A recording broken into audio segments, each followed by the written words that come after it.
우리 하나님 말씀 구약성 이사야 46장 10절 말씀 보시겠습니다. 우리 하나님 말씀 이사야 46장 10절 말씀입니다.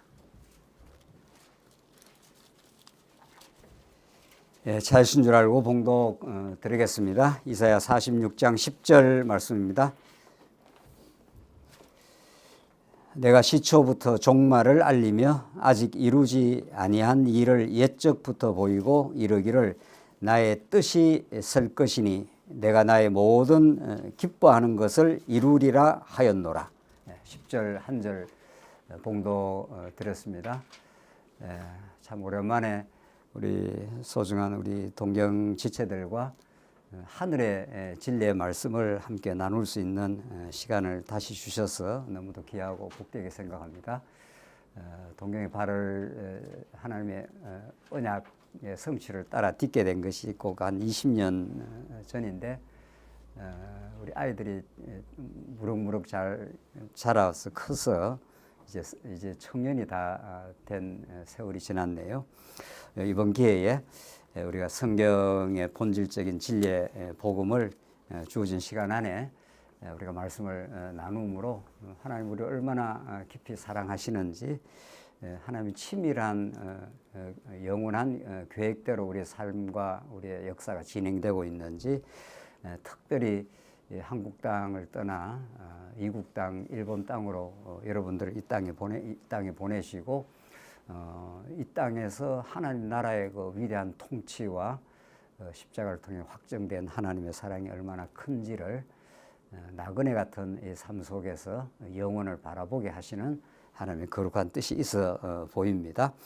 오늘 본문 말씀을 우리가 근거로 해서 이번 주어진 시간 안에 하나님 말씀을 나누도록 하겠습니다. 오늘 본문 이사야 말씀은 너무도 놀라운 하나님의 거룩한 비전을 보여주시는 진리의 말씀 중에 한 대목입니다. 이 본문이 함축하는 말씀을 우리가 우선 근거로 해서 이사야를 통해 드러나고 있는 하나님의 거룩한 뜻을 장차 오실 예수 그리스도 안에서, 또 우리 입장에서 보면 이미 이 땅에 언약을 뜻에 따라 찾아오신 예수 그리스도 안에서 얼마나 놀라운 거룩한 하나님의 살아계심과 그 은혜를 가르쳐 주는지를 오늘 본문이 압축적으로 증거하는 말씀 중에 한 대목입니다. 내가 시초부터 종말을 알리며, 이렇게 되어 있습니다. 참 이런 기이하고 놀라운 말씀은 세상에 어떤 책에도 있을 수 없습니다. 내가 요 하나님께서 시초부터 종말을 알리며, 시초, 태초로부터 역사를 하나님이 영원 안에서 자기 계획과 영원히 살아계시고 그 하나님 나라를 이 땅에 펼쳐가실 뜻을 이미 확정해 놓으신 거죠. 그것이 뭐 변개될 수도 없고 그것이 사람의 어떤 저항과 사단의 어떤 장애에 의해서 거의 변개될 수가 없습니다. 하나님께서 시초의 뜻을 정하셨습니다. 더 근본적으로 만세전에 하나님께서 자기 영광을 이 땅에 펼치겠다, 이렇게 시초에 정한 것인데, 시초부터 종말을 알렸다. 처음 시작하고 종말을 이렇게 알렸다 이랬습니다. 이게 시초 아닙니까? 혹은 태초부터 종말을. 하나님 계획 속에는 어떤 일을 시작하시면 이제 종말을 내다보고 이미 하나님이 자기 계획을 알려주겠다, 이런 거죠. 이건 정말 놀라운 하나님의 종말론적 성취의 말씀인데, 어떤 일을 시작하시고 종말에 자기 목적을 하나님께서 이루어 가실 그 하나님이 역사를 주도하십니다. 주권적으로. 두 번째 보면 아직 이루지 아니한 일을 옛적부터 알리고, 이렇게 했습니다. 아직 이루지 아니한 일이죠. 어떤 역사의 시점에서, 이사야 시점에서 주전 8세기에 이사야가 살았던 시절, 아직 이루지 않은 예수 그리스도는 앞으로 오실 것인데 아직 이루지 아니한 일을 옛적부터 보이고 앞으로 될 일을 옛적 아담에게, 칠판이 너무 멋있네요. 네, 생전 이런 칠판으로 우리 강론을 해보는 건 처음이네. 너무 압축적이고 잘 이렇게 한눈에 들어와서 좋습니다. 아담, 노아, 아브라함, 모세 이렇게 하나님 옛적부터 자기 계획을 이미 드러내 보여주시고 이사야에게 그걸 이제 선지자 이사야에게 하늘의 뜻을 가르쳐 주는 거죠. 선지자가 왜 중요합니까? 구약의 역사를 우리는 언약 성취의 역사라 하기도 하고 선지자적 역사라고 하기도 합니다. 역사는 지금도 계속 펼쳐갑니다. 오늘 21세기 여러분과 제가 오늘 이 자리에 있는 것은 우리의 뭐 작년쯤으로 생각하면 계획을 세운 건 아니잖아요. 어떤 계기가 있었을 뿐이고 이렇게 해볼까 해서 이렇게 진행이 된 거죠. 그 우리 편에서는 이렇게 어떤 역사가 진행이 되고 여러분과 제가 어떤 이 땅의 삶을 진행할 때 그 역사 그 자체에서 역사의 의미가 드러나지는 않습니다. 내 인생과 역사의 의미가 내가 왜 일본에 왔지?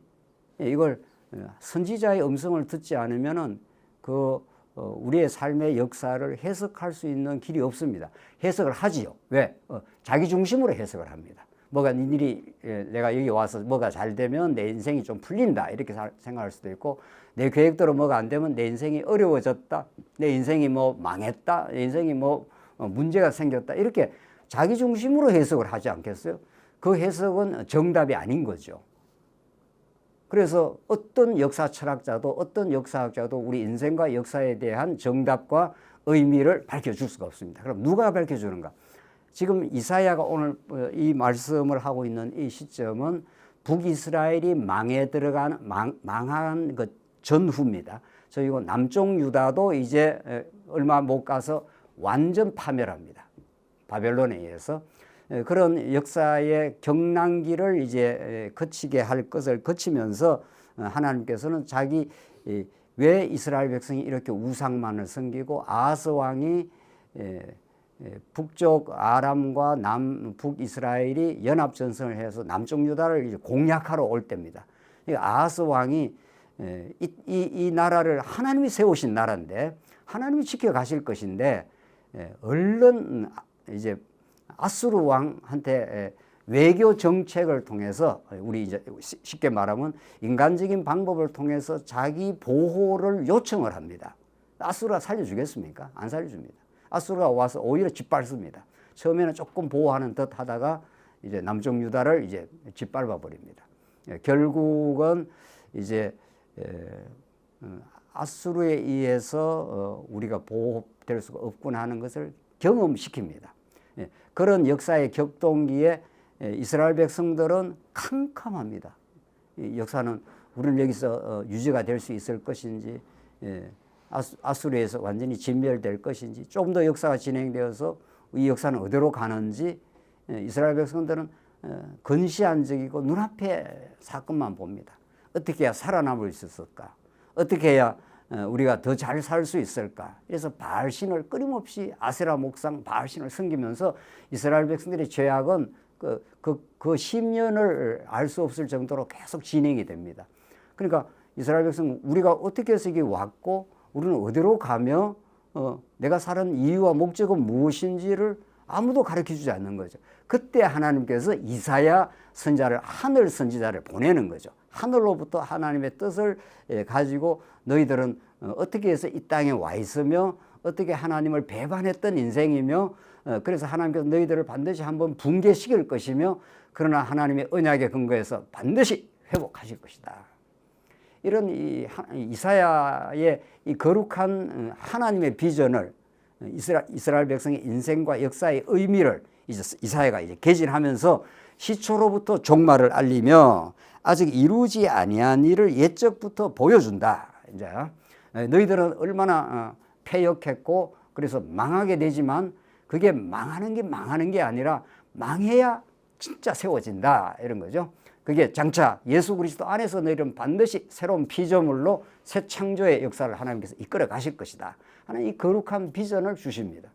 이 이사야가 과거 역사를 언약에 근거해서 오늘을 해석하고 미래를 바라보게 하는 거죠. 이 하늘의 전망이 열리게 되는 것, 이게 여러분과 제가 언약 백성들이 하나님의 말씀을 듣는 시간입니다.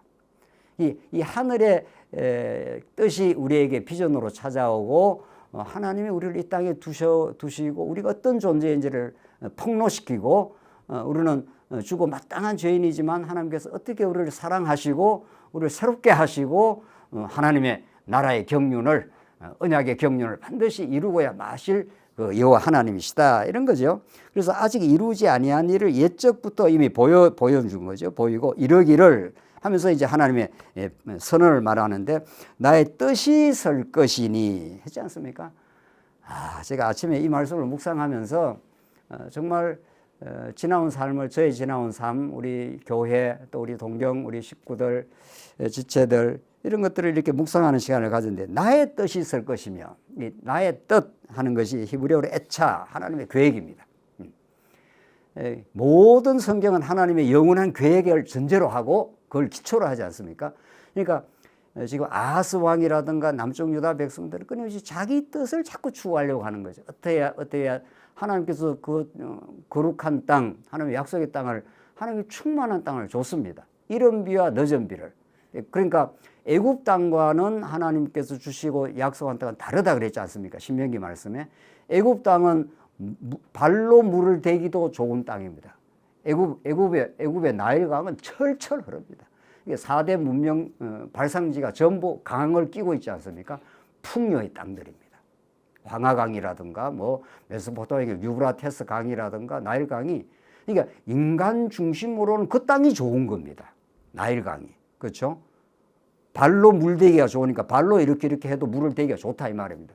얼마나 비옥하고 먹고 살기 충만한 거죠.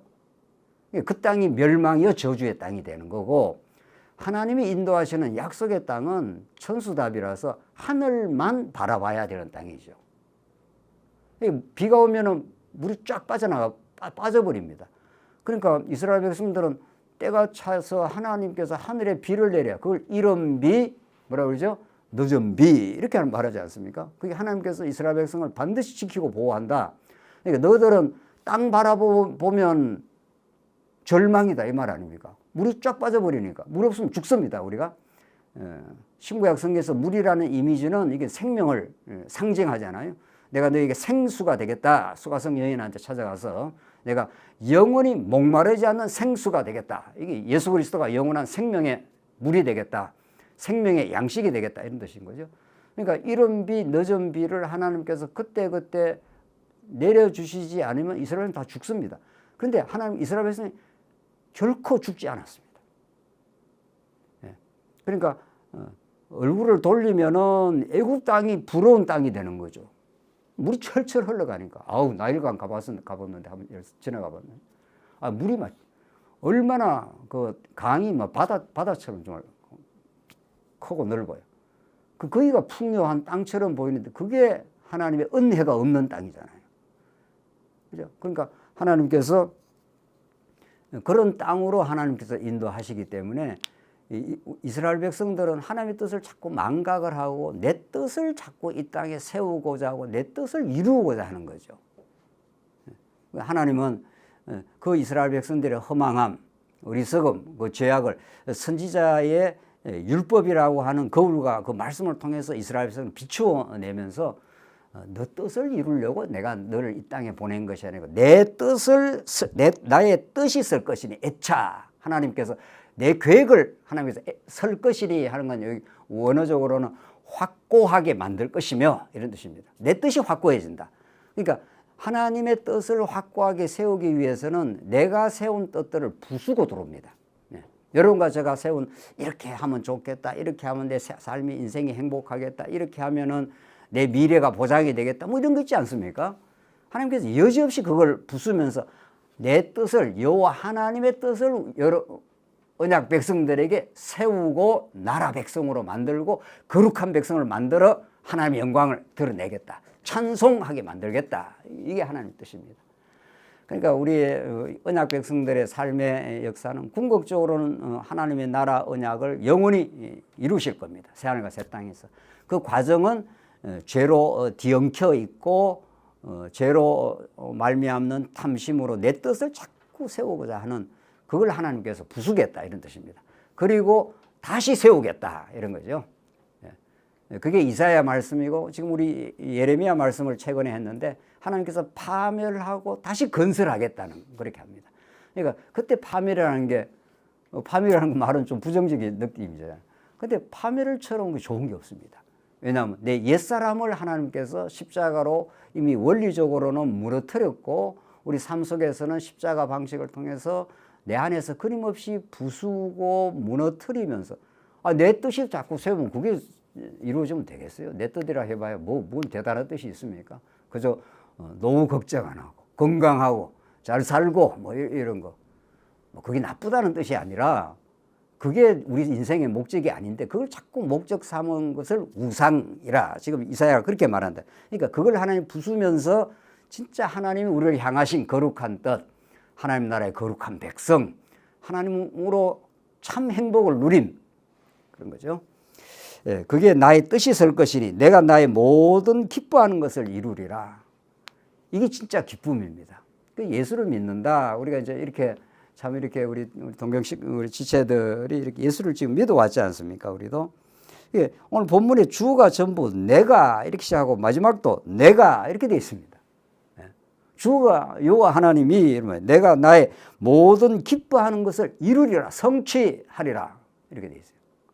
자, 오늘 이제 이 말씀 이제 정리를 하자면 하나님이 시초부터 종말을 알려주겠다. 이게 역사의 진행은 우연의 연쇄고리가 아닙니다. 그러니까 처음 시작하신 분이 종말을 내다보면서 언약의 경륜을 종말까지 이루기까지 착착 내가 진행을 하겠다 이런 뜻 아닙니까?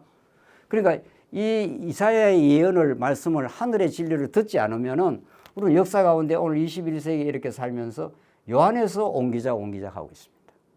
그렇죠? 이 안에서 우연히 태어났죠. 하나님을 모르면. 뭐 태어나고 싶어 태어난 사람 있습니까? 한국에 태어나려고 태어났냐고요. 근데 우연히 일본에 왔죠. 어제 뭐 이렇게 이야기 들어보니까 뭐 만나서 결혼하고 하는 거 생각지도 않는 뭐 이렇게 만나고 뭐 이렇게 왔다는 거 아니에요, 전부. 그러니까 우연이기 때문에 내 삶의 의미를 확보할 수가 없습니다. 모든 게 우연히 진행되는 거니까. 또 우연히 죽겠지 뭐. 얼마나 허망한지 모릅니다. 내 뜻대로 좀 뭐가 되면은 약간 뿌듯하다가 안 되면 그때부터 허망한 겁니다. 그러나 역사는 우연의 연쇄고리에 의해서 뭐가 진행되는 게 아니라 우연 밑에 깔려 있는 룻이 우연히 보리 추수할 때 돌아왔지 않습니까? 그것도 참 기가 막힌 거죠. 룻과 나오미가 보리 추수할 때 때가 정확하게 돼야 돌아와야 보아스를 만나지 않습니까? 보리 추수할 때 돌아온 게 아니고 보리를 심을 때 돌아오면 만나겠어요? 못 만납니다. 만날 확률이 0.00001%뭐 이렇게 되겠죠.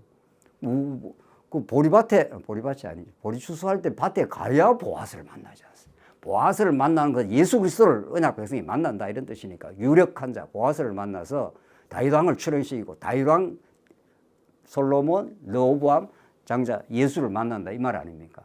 룻이 우연히 갔는데 보아스가 마침 딱 나타나지 않습니까? 역사는 우연의 집합이 아닙니다. 역사는 기가 막힌 하나님의 계획과 우리의 머리털까지 세시는 하나님의 치밀하고 섬세하신 그 하나님이 지금 살아계셔서 지금 착착 진행시키는 거죠. 너의 의 없어. 예수 그리스도의 의 안에서 하나님 나라가 세워져. 오늘 우리 집사님 기도하신 대로 그런 거죠. 우리 의가 없다고 딱 이렇게 하나님께서 정리를 해버려야지. 해석을 해주는 거죠. 선지자가 그렇게 해석해서 착착 목적을 이루면서 나의 뜻이 설 것이며 내가 나의 모든 기뻐하는 것을 이룬다. 기쁨입니다. 자, 이 기쁨의 정의가 뭡니까? 기쁨이 뭐냐고. 우리 모든 인생에 조이 센터가 우리 머릿속에 조이 센터가 있다고 합니다. 그래서 인간은 기쁘려고 사는 겁니다. 살아있음 자체가 기쁘지 않으면 삶의 그 의미를 못 느낍니다. 그럼 기쁨의 실체가 뭐냐고요. 뭘 해야 기쁘죠? 돌아가면서 좀 이야기를 해야 되는데 뭐 어떨 때 우리 애가 아프다가 회복이 될 때 엄청 기쁘죠. 또 뭐가 기쁩니까? 성진했을 때 엄청 기쁘죠. 근데 그 기쁨은 오래 못 간다고요. 놀라운 사실은. 그럼 하나님이 우리 내 뒤에다가 조이 센터를 집어넣어 가지고 기쁘도록 창조가 되어 있다는 겁니다. 하나님이. 근데 뭐가 우리에게 샘솟는 기쁨이 있는가 이런 거죠. 그러니까 그건 인생의 모든 이 땅에 살아가는 삶은 기쁘려고 어떤 일을 하는 겁니다. 시집가고 장가가고 뭐 다 기쁘려고 사업하고 직장. 왜냐하면 사업을 해야 우리 아이들이 보호가 되고 가정에 기쁨이 있으니까. 모든 건 기쁨이라는 목적을 위해서 지금 하는데, 근데 그게 진짜 기쁨이 뭐냐 이거죠. 진짜 영원한 기쁨이 뭐냐, 샘솟는 기쁨은 뭐냐, 여기에 대해서 아무도 정의를 못 내립니다. 아무도. 그러니까 잠깐 있다 사라질 허망한 기쁨을 목적 삼아서 모든 인생은 지금 줄다름 치고 있습니다.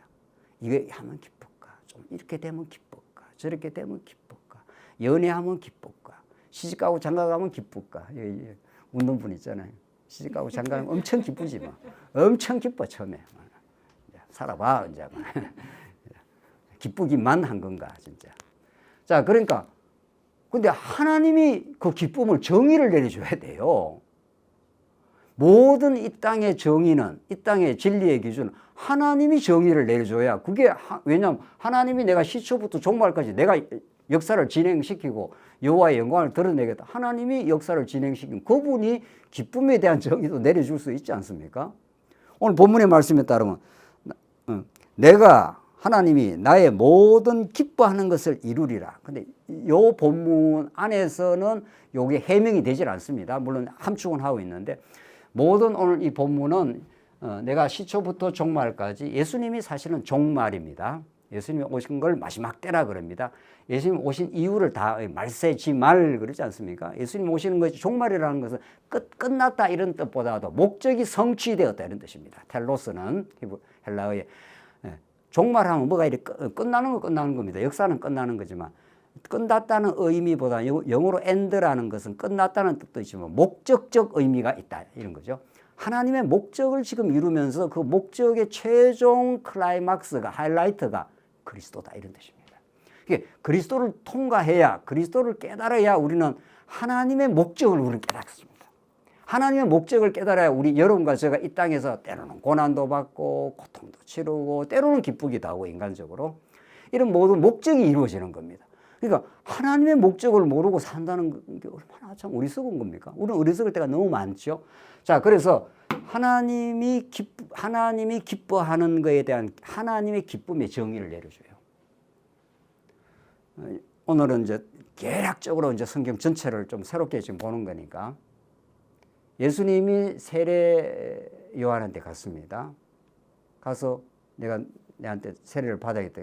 세례 요한이 깜짝 놀라고, 내가 어떻게 당신한테 세례를 줄 수 있으면 아니다. 이렇게 하여 하나님의 의를 이루자. 이렇게 해서 세례를 진짜, 예수님이 물속에 들어갔다가 나오지 않습니까? 세례. 죽었다가 살아날 걸 이제 예고한단 말이죠. 그러니까 하늘에서 음성이 나타나고, 이는 내 사랑하는 뭐라고요? 아들이요. 나의 기뻐하는 자라. 이렇게 말하죠. 그건 참 놀라운 그거는 아들의 공적 신분에 대한 하나님의 인정서입니다. 이 아들이 영원한 하나님의 나라의 왕적 신분으로서 이제 하나님 나라를 이 땅에 실현하는 존재라고 하나님이 입증을 해주는 거죠. 공인을 해주는 자리입니다. 그 자리가 굉장한 자리입니다. 예수님이야말로 하나님의 대권을 가지고 이 땅에 아들로 왔다는 건 아버지의 대권을 가지고 옵니다. 아들로서 이 땅에 이제 당신이야말로 하나님 나라를 이 땅에 실현할 수 있는 왕의 적이식이 그 자리입니다. 내가 죽고 살아날 거다. 이렇게 함으로 죽었던 인생들을 살려내고 내가 붙들어 이 땅에 하나님 나라를 하나님 백성으로 만들겠다 하는 공적 선언서라고요. 그러니까 하나님이 그걸 입증을 해줘요. 다시 합시다. 이는 내 사랑하는 아들이요. 내 뭐라고요? 기뻐하는 자라 해서, 하나님은 예수님을 기쁨으로 보는 겁니다. 그렇죠? 그러니까 예수님 안 믿으면 진짜 기쁨이 있다 없다? 없는 겁니다. 그러니까 하나님이 이게 정의를 내려준 거예요. 이는 내 사랑하는 아들이요. 내 기뻐하는 자라. 이렇게 했습니다. 거기서 기쁨을 찾아야 진짜 기쁨이 있다는 거죠. 그 기쁨을 찾고 이 땅의 모든 일반 은총에서도 그림자적인 기쁨도 뭐 나쁜 건 아니죠. 부부간에 사랑하고 기쁨을 누리는 거, 자녀들과 서로 소중하게 생각하는 거, 우리 사랑하는 지체들을 우리가 부축해주고 위로해주는 것도 기쁨, 우리 교회를 위해서 봉사하는 것도 큰 기쁨, 뭐 다 기쁨이 되는 거죠. 근데 그 기쁨, 여러 다양한 기쁨들이 있는데 기쁨의 원천이 어디라는 겁니까? 그 아들한테 있는 겁니다. 그렇죠? 하나님이 그렇게 선언을 해줬지 않습니까? 이는 내 사랑하는 아들이요. 더 쉽게 이야기할까요? 그 아들의 실감의 자랑, 아들, 딸들. 아들 보면 기쁘나요? 안 기쁘나요? 엄청 기쁘죠? 우리는 뭐 아들 보면 막 기뻐 죽어. 뭐 아들의 조건하고 아무 상관없어. 아들, 딸의 조건하고 상관없어. 인간이 하나님의 형상으로 지어져 있기 때문에, 네, 그렇습니다. 그러니까 궁극적 기쁨은 하나님이 자기 아들 예수 그리스도를 이 땅에 십자가에 못 박고 부활시킬 것을 예고하는 게 세례 요한한테 세례받는 장면에서 하나님이 하늘로부터 그 기쁨을 설명해 주는 거예요. 그러니까 오늘 본문은 주석적으로는 구약 역사 배경 속에서 내가 고레스 왕을 보내 가지고 너희들을 한번 이전에는 바벨론을 통해서 무너뜨리지만은 고레스 왕을 통해서 그 포로에서 귀환하면서 내 백성을 위로하라. 내 백성들을 괴롭힌 너 바벨론들을 내가 다 붕괴시키고 내 백성을 위로하고 한없는 그 은혜와 사랑을 우리에게 상처도 하나님이 주시기도 하지만은 아무도 예레미야 본문 말씀대로 누가 하나님이 상처 낸 걸 치유할 수 있겠느냐? 아무도 치유 못한다. 이 사랑의 상처가 간단하지는 않습니다. 하나님이 우리를 치유해 준다는 겁니다. 그 상처를 치유하고 온전한 회복의 길에 이르게 하시려고 예수 그리스도가 십자가에서 엄청난 상처를 경험하는 거죠. 그 상처 넘어 이제 죽음을 경험한 거죠. 예수 그리스도 한 분이. 자, 오늘 본문, 자, 이런 우리가 오늘 이사야서의 말씀은, 우리가 시간 주어지는 동안 우리가 하나님께서 만세전에 하나님이 영원히 살아계시고, 영원한 예수 그리스도 안에서 영원한 언약을 하나님께서 품으시고 그 언약의 내용으로서 하나님의 나라를 하나님이 계획을 하셨다. 그런 여호와 하나님을 이제 이렇게 역사 가운데 보여주신다. 그걸 내가 종말을 이미 알리면서 보여주시겠다. 그 뜻이 하나님의 뜻이 확고하게 서고 나의 모든 기뻐하는 것을 하나님께서 이루시겠다. 지금 그런 말이죠. 자, 이 말씀을 우리가 깊이 오늘 이번 기회에 묵상을 하면서 우리 한번 강의 하나 보겠습니다. 우리 성경의 언약 구조 읽는 건 집에 가서 자세히 읽으면 되고 이제 목차만 보고 제가 줄기를 잡아서 이렇게 이번에 하겠습니다. 우리 동경 우리 참 지체들 너무도 보고 싶었는데 물론 이제 인터넷으로 말씀을 이제 부분적으로 이렇게 한 시간 들을 수밖에 없으니까 그렇게 듣다가 이제 이번 기회에 하나님 주신 기회에 한번 성경 전체 이 구조를 지금 사실은 조금 보완을 하고 있습니다.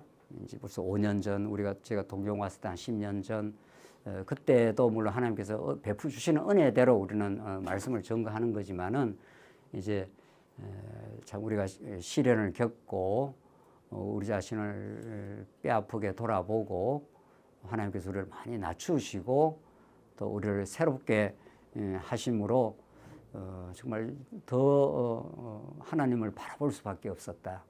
또 우리가 깨달았던 진리가 정말 지난 날도 하나님께서 귀한 복음의 깨달음을 주시긴 했지만은 우리의 깨달음이 미숙할 수밖에 없었다. 또 세월이 지나갈수록 또 진리의 말씀을 더 풍부하게 하나님께 드러내시고 또 똑같은 말씀을 보더라도 우리가 미숙했고 우리가 또 어리석음을 겪으면서 새로운 하늘의 지혜를 얻기를 바라는 거죠. 그래서 이번 기회는 전체적인 흐름을 하나님 나라 언약의 관점과 패러다임을 중심으로 이번에 쭉 전체를 한번 보겠습니다. 우선 서론 보시면 우리 기독교 복음이 많이 변질되어 있어서 기독교 신앙의 정체성이 혼돈되어 있다. 우리가 그동안 쭉 공부한 대로 언약의 관점을 보고 성경 계시의 절대성을 우리가 확인하겠다는 거고 이번에 언약의 구조는 좀 종합적입니다. 언약 우리가 늘 공부해온 게 이제 이 틀을 공부해온 거죠. 성경은 모든 언약의 책이고 그것이 창세기부터 계시록까지 오늘 이사야서의 말대로 시초부터 종말을 알린 거니까 앞뒤가 꽉 짜여 있다. 하나님의 그 지혜가 담긴 말씀이기 때문에 그게 빈틈도 없고 매우 논리적이고 또 연속적이고 점진적으로 하나님이 창세기부터 계속 흘러가면서 구조성을 가지고 있다는 거죠. 구조란 말이 매우 중요한 거 아니에요. 우리 몸도 구조입니다. 우리가 눈과 코와 귀가 있지만은 이게 요소들이 따로따로 떨어져 있으면 기능 발휘가 안 되지 않습니까? 그런데 우리가 있어야 될 그 자리에 우리가 있을 때 몸이 건강하고 기능이 이제 발휘가 되는 거죠. 근데 이 언약 구조는 저희들은 이제 언약 성취는 매우 강조를 해왔습니다. 또 이게 너무도 중요한 골격이고 몸의 척추와 같이 딱 몸을 바로 잡아주는 거죠. 뼈대처럼 딱 잡아주는데 이제 이 언약의 내용이 무엇이냐를 우리가 교회가 시련을 겪으면서 많이 이렇게 새롭게 묵상을 하게 됐습니다. 하나님 뭘 언약을 했지? 이전에 이제 3대 언약이라고 했습니다만은 3대 언약이 아주 틀린 말은 아니고 자손 땅 통치가 있었지만 그것을 조금 더 묵상하고 성경 전체에 복음적으로 해석을 하면서 이게 하나님의 나라에 관한 언약이었구나. 이게 나라의 요소가 자손 땅 통치가 있는 거니까 우리가 너무 잘 아는 대로 그래서 하나님이 자기 계시를 할 때 자기 나라를 이 땅에 건설하고 그 나라를 통해서 우리를 통치하시고 다스리시고 그 사랑의 품 안에서 우리를 하나님의 사랑을 확정하는 나라를 건설해 주겠다.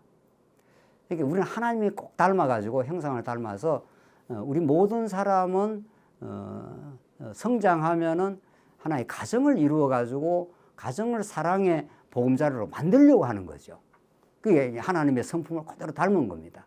근데 문제는 아담이 타락을 하는 바람에 모든 인류가 그런 아가페적인 사랑을 가지고 이제 하는 게 아니라 자기 뜻과 자기 주장과 자기 기준을 가지고 하기 위해서 이제 이 땅에 모든 어려움이 생기는 거죠.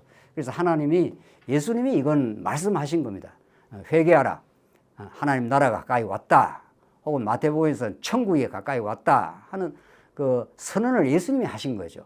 그리고 예수님이 그렇게 선언을 하셨다면 구약은 당연히 그 나라로 오실 분에 대해서 언약을 하는 거죠. 그걸 우리는 창세기 1장 28절에서 자손을 생육하고 번성하라, 땅을 정복하라, 만물을 모든 생물을 다스리라 이렇게 되어 있기 때문에 이걸 이제 문화명령으로 봐왔던 걸 우리는 지금 아니다 해서 지금 우리가 새롭게 지금 보고 있지 않습니까? 그래서 이 나라 개념을 매우 중시합니다. 우리가 지금 보완된 관점에서는 언약 성취는 말할 것도 없이 큰 이제 뼈대고 말이죠. 그 나라를 언약을 이루는 과정에서 하나님이 통치하시고 하나님이 죄악된 백성을 거룩하게 만드시고 거룩한 나라, 제사장 나라를 하나님께서 이루어 가시고 오늘 교회가 그렇습니다. 여러분들 교회하면 자꾸 이제 뭐 그 정도는 우리 지체들이 다 이제 정리하고 있으리라고 보여지는데 이렇게 우리 지체들이 모인 게 완벽한 교회입니다. 무슨 건물이 따로 있어야 되고 꼭 무슨 목회자가 있어야 되고 뭐 목회자 있으면 제일 좋지요. 그러나 진리의 말씀을 깨닫는 이런 교회는 정말 사람이 주관하는 나라가 아니라 예수 그리스도가 왕이 되셔서 그의 자기 희생적 제사 죽음을 통해서 세우는 나라란 말이죠. 그걸 진짜 우리가 깨닫기 시작하면은 교회는 그의 사랑과 그의 주권이 의해서 세워지는 나라. 그걸 우리가 그림자적으로 경험하다가 천국을 가는 겁니다. 사실은. 그걸 얼마나 농도 깊게, 그걸 정말 다른 지체와 더불어 이렇게 우리가 경험하고 살며 하나님의 의를 노래 부르라고 그 성장 과정에 우리가 얼마나 뼈아픈 죄인임을 경험하라고 우리 안에 의가 없음을 하나님께서 깨달으라고 그래야 날마다 회개하고 새롭게 새로운 피조물로 성장하라고 그걸 배우라고 우리 이 땅에 주신 거죠. 그게 우리가 시초부터 종말까지 나의 뜻을 세울 것이다 하는 그런 말씀이 우리 역사 가운데 드러나는데 그래서 이 하나님 나라를 이루는데 하나님 나라와 동전의 양면처럼 우리가 중시해야 되는 게 우리가 오늘 본문 우리 교재에 나온 대로 이게 십자가입니다. 우리가 뭐 십자가를 이야기 안 했다든가 그런 건 아닌데 충분히 심도 있게 묵상을 좀 못한 것도 사실입니다. 왜냐하면 우리 지난날 우리 수십 년 동안 이 언약 성취라는 우리 한국 교회가 너무 성경을 지역적으로 보고 부분적으로 보고 도덕적 명제로 보고 이런 것들이 너무 어려움들이 많았지 않습니까? 그러다가 성경 전체가 줄기가 잡히고 그리스도를 중심하는 언약의 그 흐름과 언약의 경륜이 성경에 드러나고 있다는 게 우리 참 기쁨이었습니다. 그건 그때대로의 큰 기쁨이고, 그러다가 우리가 교회가 시련을 겪으면서 우리가 하나님 나라인 교회로 우리는 회복 가능하고 하나님이 하시면 이 일이 될 것이다. 그 회복의 전제는 우리가 하나님 앞에 정직하게 인정하는 것, 하나님 앞에 우리가 의가 없다고 하나님께서 우리를 드러내신 것, 그 바닥에서 하나님께서 새롭게 이루시겠다는 게 하나님 나라를 세우겠다는 것이고, 그 하나님 나라를 어디서 이룬 거냐고요. 예수님이 모든 복음서 초반부에 내가 하나님 나라로 왔다 하고 하나님 나라의 능력과 그 하나님 하시는 일들을 표적으로 만물을 바다를 잠잠케 하는 하나님의 권능으로 죽은 자를 즉석에서 일으키는 능력으로 그렇게 하나님 나라의 실체를 보여주시고 십자가로 끌려가지 않습니까? 참 기이한 그 복음서에 사복음서에 나타나는 말씀입니다. 그렇게 끌려가면서 십자가에 운명하면서 다 이루었다 이렇게 한다고요. 다 성취했다. 우리가 그토록 강조한 언약이 십자가를 통해서 성취되었다 이런 거죠. 그래서 십자가를 통과하지 않는 하나님 나라 복음은 없습니다. 십자가를 통과하지 않는 영원한 언약의 복음은 없는 거죠. 왜냐하면은 그 아들을 십자가에 죽기까지 하나님은 자기 계시를 하실 때 그토록 소중한 기뻐하는 자라 내 사랑하는 아들이여 기뻐하는 자 그거를 죽기까지 우리 언약 백성들을 사랑하겠다 이 말 아닙니까? 그것처럼 가장 강렬하고 온전한 계시의 절정은 없습니다. 그걸 통과해야 또 그걸 우리가 믿음으로 받아들일 때 우리는 2000년 전 그리스도와 함께 죽었고 그리스도와 함께 살아난 인생들입니다. 그러니까 제가 자주 이야기하는 표현이지만은 김아무개, 박아무개, 최아무개 이런 거 없습니다. 또 무슨 아무개 있나요? 등등등등. 그 별 의미 없습니다. 그거는 부모가 그냥 하나님께서 이 땅에 부모를 통해서 그냥 육신을 입을 때 김아무개, 이아무개, 최아무개 등등등등. 그건 별 의미 없습니다, 사실. 그게 이렇게 우리 역사를 끌어가는 주체가 아닌 거죠. 그건 이미 십자가에 못 박아버렸습니다. 옛사람은. 김아무개라는 옛사람은 십자가에 2000년 전에 못 박혀 죽었습니다. 그 죽었다는 걸 모르고 사는 거죠. 믿음 안에 살지 않으면. 그러니까 내가 중요한 거죠. 김아무개가 중요한 거죠. 내 이름이 중요한 거죠. 하나님 앞에 진짜 의미 없습니다. 이제 제가 조금 이렇게 세월이 가니까 별로 의미 없다. 그건 하나님을 배우게 하려고 어느 가문에서 그렇게 태어났고 여기까지 온 것뿐인 거죠. 그걸 십자가로 없애버리고 새로운 생명으로서 예수 그리스도의 지체로 하나님 나라 백성으로 우리가 탄생한 사람들. 옛사람은 죽었고 그렇게 해서 우리는 이 언약과 하나님 나라 십자가를 이제는 떼어서 설명할 수 없다. 지금 이런 겁니다. 오늘 창세기 1장 3장으로 들어가겠습니다. 이런 큰 틀을 가지고 우리가 창세기 1장에서 3장을 조금 이제 면밀하게 보겠습니다. 페이지 18페이지로 가겠습니다. 바로 쭉 이제 집에 가서 자세히 읽어보고, 자 우리가 이제 창세기 성경 전체를 그 해석하는 아우르는 핵심 규절을 우리 말씀 운동 안에서 우리 교회 안에서도 늘 창세기 1장 28절을 중시했지 않습니까? 그거는 구약을 바라보는 너무도 중요한 핵심 규절이죠. 자손, 땅 통치가 우리가 그동안 이렇게 공부해 왔지 않습니까?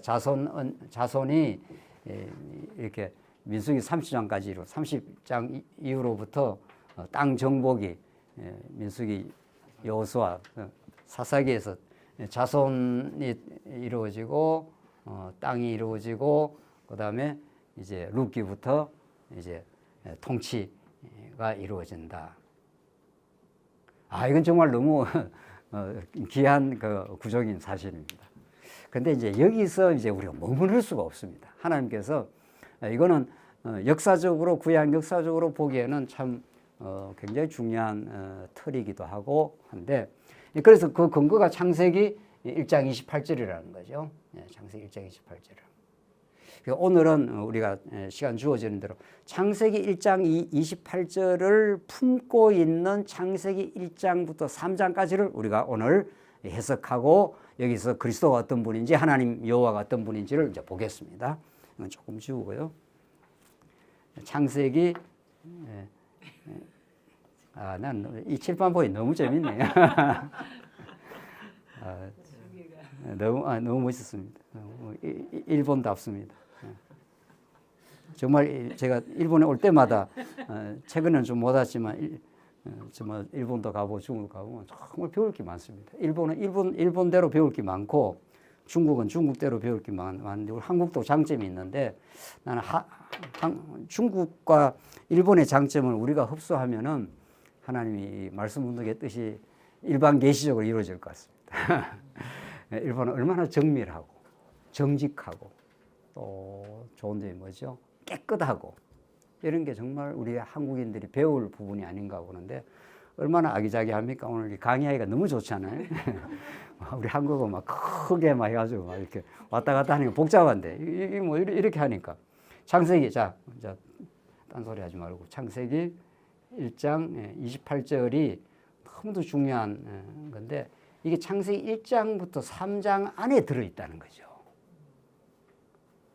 이제 성경을 이렇게 보다가 하나님께서 자꾸 이제 깨닫게 하다가 1장 28절이 너무 중요하긴 하다. 하나님께서 아담을 6일 창조, 이 광활하고 엄청난 창조를 첫째 날, 둘째 날, 셋째 날, 넷째 날, 여섯째 날까지 쾅쾅 가면서 뭐 그 하루하루도 다 복음입니다. 사실은 뭐 오늘 그 이야기를 다 할 수가 없고 첫째 날 지어서 땅이 혼돈하고 공허하며 흑암이 깊음이었을 때 하나님께 빛이 있으라 할 때 그 빛이 장차 예수 그리스도의 얼굴에 나타난 하나님의 영광의 빛이라 사도 바울이 그렇게 해석을 하지 않습니까? 그러니까 우리가 막 해석을 하는 게 아니라 그러니까 하나님은 땅을 혼돈하고 흑암이 깊음 위에 있는 땅이 혼돈하고 공허하며 흑암이 깊음 위에 있는 땅으로 만들어 놓고 빛을 비추어 가지고 완전히 성령께서 신이 수면 위에 운행하시는 그 암탉이 알을 품고 있는 그런 성경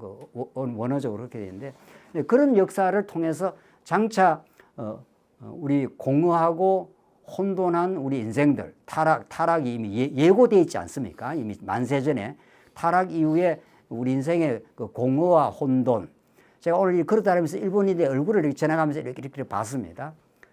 정말 영적으로 너무 안타깝고 어두워져 있는 거죠. 뭐 일본인만 그렇게 했어요. 정말 이들에게 진짜 빛이 필요한 거 아니에요? 내가 이 땅에 살아가는 이유, 나라는 존재가 어떻다는 걸 그 자기 인식, 그리고 그리스도에 대한 그 소망 이런 것들이 인생에게 그 빛이 비쳐야 땅의 혼돈과 공허와 흑암이 깊음 위에 있었다가 성령이 감싸면서 하나님 나라를 지금 잉태하고 있는 거죠. 창세기 첫째 날 자체가 그래요. 이걸 둘째 날, 셋째 날 이렇게 해서 틀이 만들어지고 쭉 전개가 되다가 하나님 1장 28절에서 하나님께서 아무 조건 없이 복 주시며 가라사대 이렇게 복을 주신 거 아니에요. 자, 복 주시며 가라사대 해가지고 첫째 날 1장부터 6일까지는 이 광활한 우주는 하나님이 통치하신다 하는 하나님 나라에 대한 선언이죠. 이 사람이 뭘 이렇게 뭐 만들고 나면은 자기가 이 관할은 내가 다스린다. 뭐 사람도 그렇게 하잖아요. 뭐 좀 땅 큰 거 사가지고 큰 집을 짓고 농장을 만들고 하면 그런 것처럼 하나님은 첫째 날부터 6일째까지 이 1장 28절을 목적 삼아서 착착착 진행시킵니다. 하나님, 우리 일본 사람들이 이렇게 정밀하고 아주 치밀하게 뭐를 하나 만들 때 한다는 거 아닙니까? 그게 굉장히 좋은 겁니다. 우리 한국 사람들은 빨리빨리 해서 막 대충 만드니까 불량품도 많이 나오고 막 그렇다는 거죠. 그런데 이런 사람들 하나하나 아주 느린 것 같아도 아주 치밀하게 하기 때문에 그 불량품 뭐 프로테이지가 떨어져 별로 없다는 거죠. 하나님이야말로 이 우주를 제작하고 창조하고 자기 영광을 드러내신 분이 첫째 날, 둘째 날, 6일째까지 아무렇게나 하지는 않습니다. 너무 질서정연하고 그리고 목적적이고 이 1장 28절이 목적적입니다. 근데 1장 28절을 중시했는데 사실은 1장 26절로 27절도 너무 중요합니다. 이게 뭡니까? 하나님의 뭐죠? 형상입니다. 이게 하나님의 형상. 하나님의 형상에 대한 신학적 그 혼돈은 지금까지도 계속 정리가 안 되어 있습니다. 그러니까 하나님의 형상은 하나님의 왕적 권한을 아담에게 준 겁니다. 그러니까 다스리라 이렇게 한 거 아니겠어요? 그러니까 하나님은 아담을 지은 게 목적이 아니라 아담이라는 최초 인간을 지은 것은 마지막 아담 혹은 둘째 아담 예수 그리스도를 보여주겠다 이 말이죠.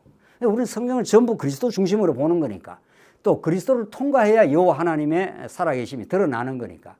그래서 우리가 전에 이걸 굉장히 강조를 했다면 우리는 이제 앞뒤를 다 보겠다는 거죠.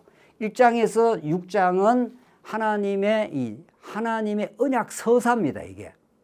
하나님의 그 내러티브가 이렇게 내가 어떤 존재임을 이런 서사를 통해서 가르쳐 주겠다, 이런 뜻입니다.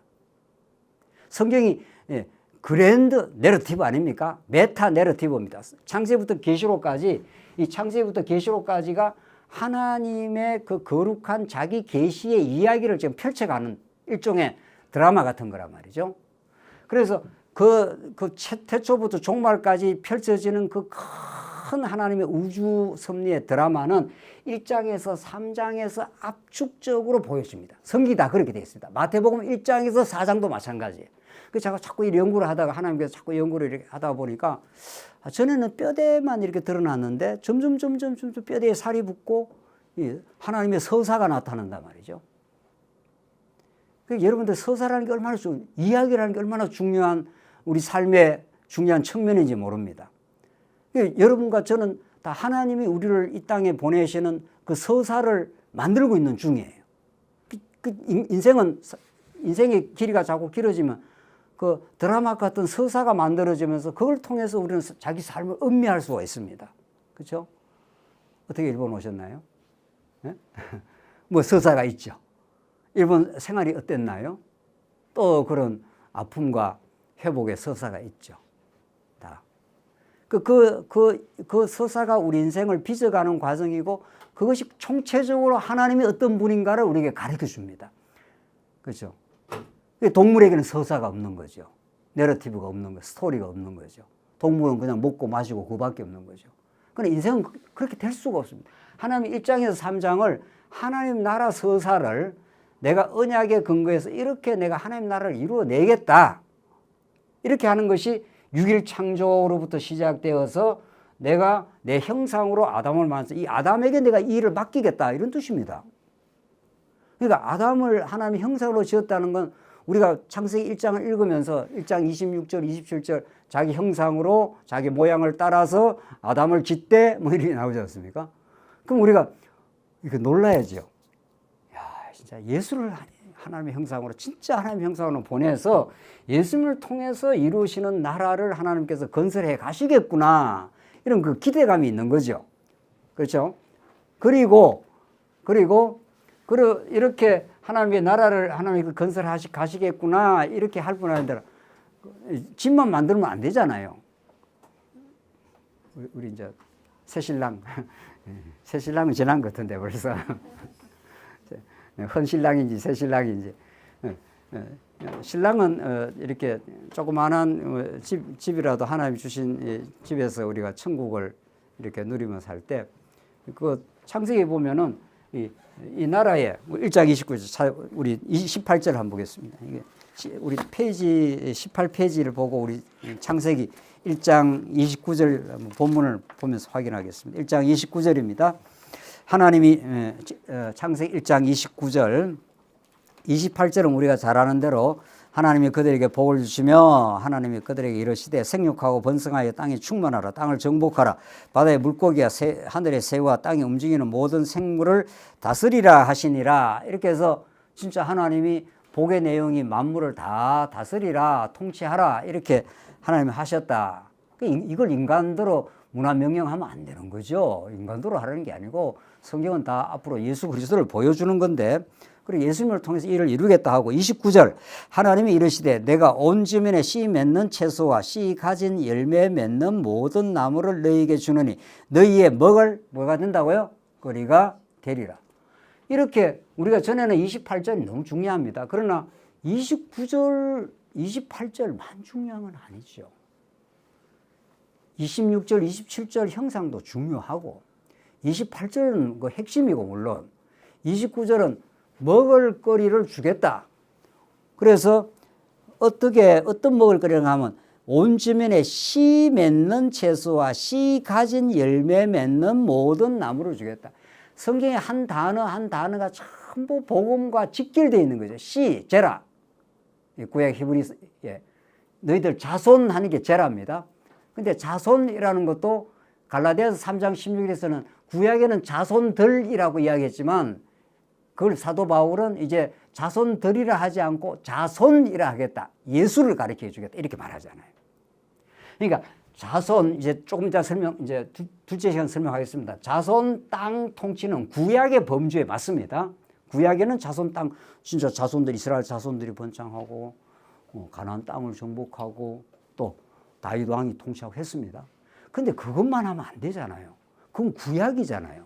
구약은 신약과 연결되어서 우리에게 생명의 양식이 되죠. 그래서 이 씨 맺는 채소 할 때 이 씨 맺는 그냥 채소는 양식이 안 되는 겁니다. 언약 백성들에게 양식은 씨 맺는 채소를 하나님 주시겠다는 그 씨, 생명 혹은 예수 이런 게 되는 거죠.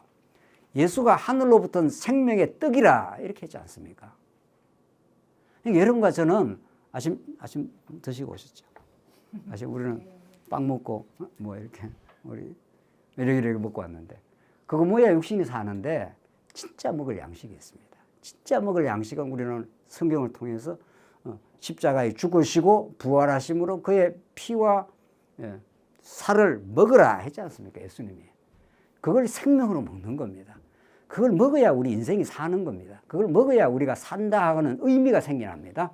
그 생명의 양식을 먹어야 우리는 하나님을 여호와로, 하나님을 아버지로 내가 사는 이유가 있다. 고생해야 될 이유도 있다. 이렇게 되는 거죠.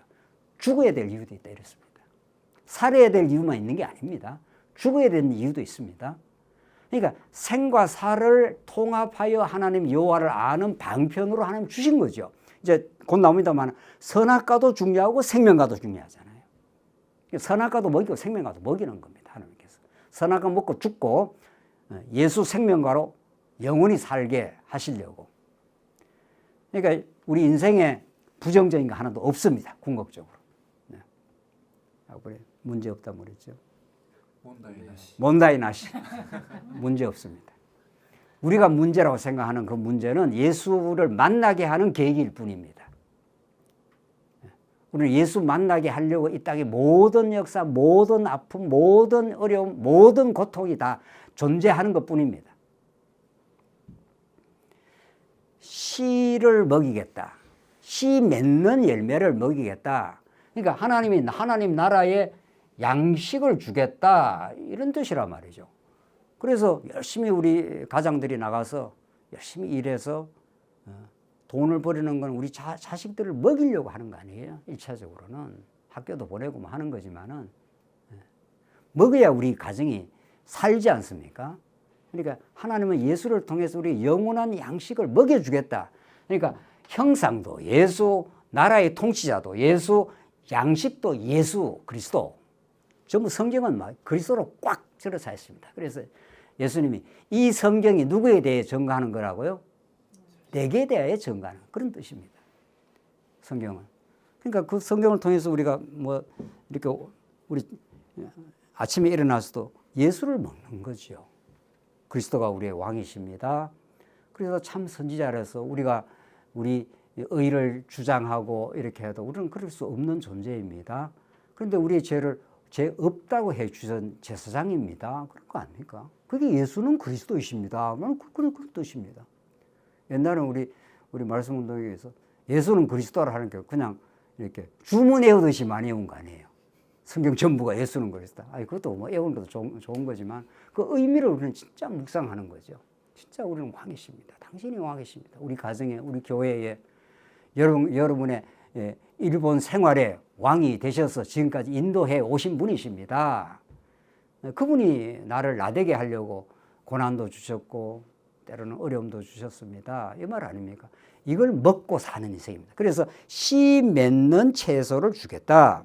그리고 마지막에 이제 오늘 첫 시간 안식하게 만들어 주겠다 이 말입니다. 2장 1절로 3절이 그렇습니다. 2장 1절 3절 제가 읽겠습니다. 천지와 만물이 다 이루어지니라 하나님이 그 하시던 일을 일곱째 날에 마치시니 그가 하시던 모든 일을 마치고 일곱째 날에 안식하시니라. 이 안식이라는 주제가 얼마나 중요한 주제면 예수님이 내가 안식의 주인으로 왔다 하면서 그 안식을 수고하고 무거운 짐을 다 내가 편히 쉬게 만들어 주겠다.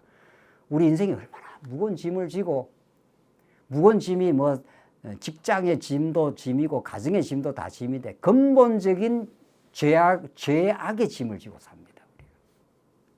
그래서 우리가 안식이 없는 겁니다.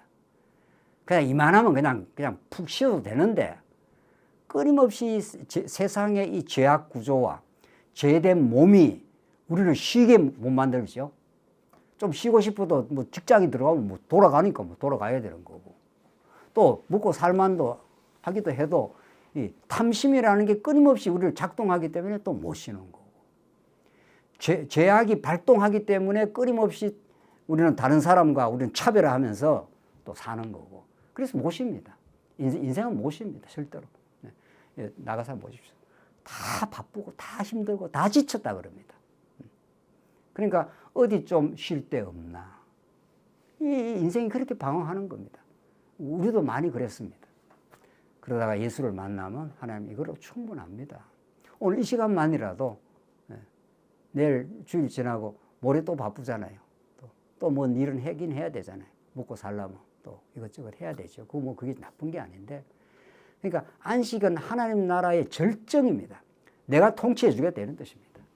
안식은 아무 일 하지 마라. 내가 다 알아서 해주겠다 이런 뜻입니다. 우리 자녀들한테 자녀들이 많이 커버렸지 20년 지나니까 우리 아기 때 말이에요. 아기 때 막 등등등등. 아기 때는 너 일하지 마. 내가 다 아버지가 내가 다 알아서 해줘. 이 말 아닙니까? 먹이고 입히고 내가 다 알아서 해줘. 하늘에 새를 봐라. 내가 다 입혀. 다 먹이고 입힌다. 그 소박하고 그 단순한 진리를 깨닫는 게 복음입니다. 하나님 지금까지 먹이고 입혀 왔습니다. 주님 안에서 참 안식이 있습니다. 내가 더 바랄 것이 없습니다. 이대로 죽어도 다함이 없습니다. 여기까지 지키고 보호해 왔사오니 하나님 내게 생명을 연장한다면 하나님을 더 깊이 알기를 바랍니다. 내게 더 신앙에 힘을 주신다면 우리 지체들을 사랑하고 싶습니다. 짐을 좀 나누어 지고 싶습니다. 이게 하나님 나라를 누리라고 하는 뜻입니다. 그것이 안식입니다. 사바트라는 건 만물이 제자리로 내려가는 겁니다. 타락 이후 인간이 자기 자리를 자꾸 넘어서지 않아요? 하나님과 같이 되려고 하니까 그러기서 지치고 힘든 거지. 이제 우리를 감출 일도 없고 더 포장할 일도 없고 하나님 이것으로 충분합니다. 김준 목사가 부자입니다. 눈도 있고 코도 있고 없는 게 없습니다. 여러분과 저에게 없는 게 없습니다. 예수 한 분 있으면 모든 게 채워져 있습니다.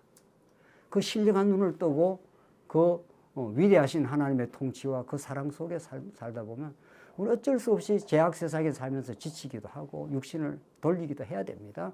그러나 그 속에서 우리는 진리의 말씀을 듣고 내가 쉬게 일곱째 날을 안식하느라 하나님이 그 일곱째 날을 복되게 했다고 그러지 않습니까? 거룩하게 하시니 이는 하나님이 그 창조하시고 만드시는 모든 일을 마치고 그날에 안식하셨습니다. 하나님이 통치하시니라 했는데 왜냐하면 나라 뒤에 안식이 붙어 있거든요. 내가 다 다스려 주겠다. 내가 알아서 한다.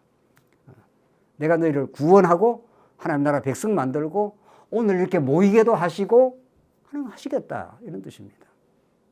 이 하나님 나라 사상이 언약의 내용으로서 펼쳐갈 때 진짜 복음이 복음답게 그 십자가로 완성될 때 우리는 복음이 무엇인지를 그런 이제 느끼게 될 것입니다. 이 복음 안에 진정한 쉼이 있기를 바랍니다. 우리 첫 시간 이 정도로 마치겠습니다. 기도하겠습니다. 잠깐. 하나님 아버지 은혜를 감사합니다. 참 귀하고 복된 우리 말씀을 나누는 시간 주셔서 너무도 감사합니다. 우리 동경 우리 지체들이 새롭게 말씀을 깨닫고 복음 안에서 참된 안식을 누리며 하늘 양식을 얻으며 참 때로는 거칠고 힘든 이 나그네 같은 이국 땅의 길을 복음 안에서 힘있게 걸어가는 우리 귀한 지체들 되게 하시옵소서. 예수님 이름으로 기도하옵나이다. 아멘.